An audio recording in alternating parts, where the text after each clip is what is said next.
21st సెంచరీలో యుద్ధాలు జరిగే తీరే మారిపోనుంది. జస్ట్ అవతలి దేశపు ఉపగ్రహాలను యాక్ట్ చేస్తే చాలు అల్లకల్లోలం సృష్టించొచ్చు. సరిగ్గా ఇలాంటి పనినే రష్యా దేశపు హ్యాకర్లు చేశారు. యుక్రెయిన్ శాటిలైట్లను హ్యాక్ చేసి తాము ఏం ప్రసారం చేయాలనుకున్నారో అవే వారి టీవీల్లో వచ్చేలా చేశారు.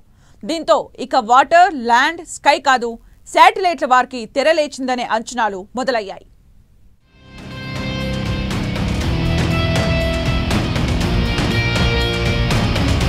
భూతల యుద్ధం కాదు, స్కైవార్.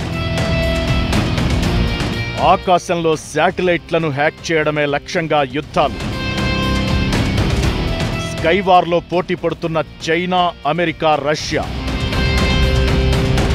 అంతరిక్షంలో కనీసం 12,000 శాటిలైట్లు ఉన్నట్లు అంచనా. ఇవన్నీ కూడా వివిధ దేశాల మిలిటరీ ఆపరేషన్లతో పాటు నావిగేషన్ సిస్టమ్స్, నిఘా సమాచారాన్ని సేకరించేందుకు వినియోగిస్తున్నాయి.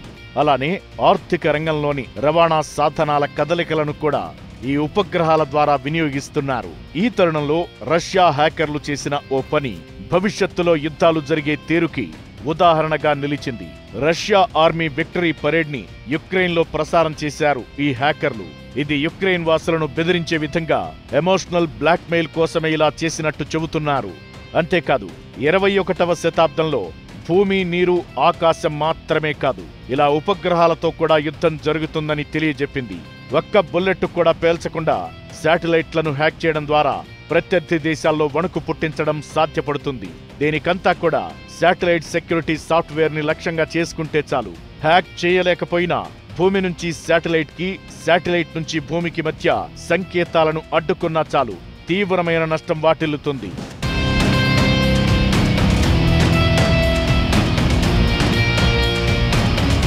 ఓ జీపీఎస్ వ్యవస్థని నాశనం చేస్తే ఎన్ని రకాల నష్టాలు వాటిల్లుతాయో చెప్పనక్కర్లేదు.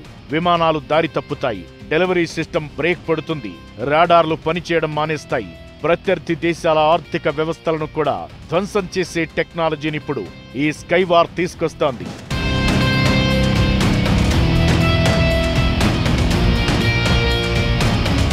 బ్యాంకులు పనిచేసే వ్యవస్థలపైన కనుక హ్యాకర్లు దృష్టి పెడితే ఓ దేశ ఆర్థిక రంగానికి అంతకంటే పెద్ద దెబ్బ మరోటి ఉండదు.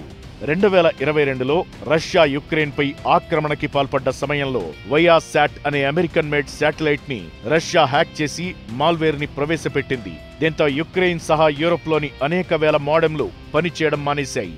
దీంతో రష్యా ఈ తరహా స్కైవార్ కి అవసరమైన ఆయుధాలను తయారు చేస్తుందనేది బయటపడింది.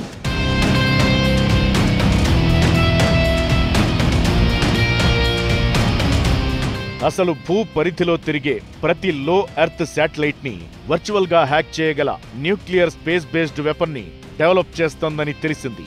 ఇదే సమయంలో అమెరికా కూడా ఇలాంటిదే మరో ఆయుధం తయారు చేస్తున్నట్టు తెలుస్తోంది. మరోవైపు ఈ స్కైవార్ ఇంతటితో ఆపకుండా చంద్రుడిపైన గురిపెట్టారు. తొందరలోనే నాసా ఓ చిన్న సైజు న్యూక్లియర్ రియాక్టర్ ని చందమామపైకి పంపనుంది. చైనా, రష్యా కంటే ముందే ఈ పని చేయాలనేది నాసా ఉద్దేశం. చైనా, రష్యా కూడా ఇదే మిషన్ పై ఉన్నాయి.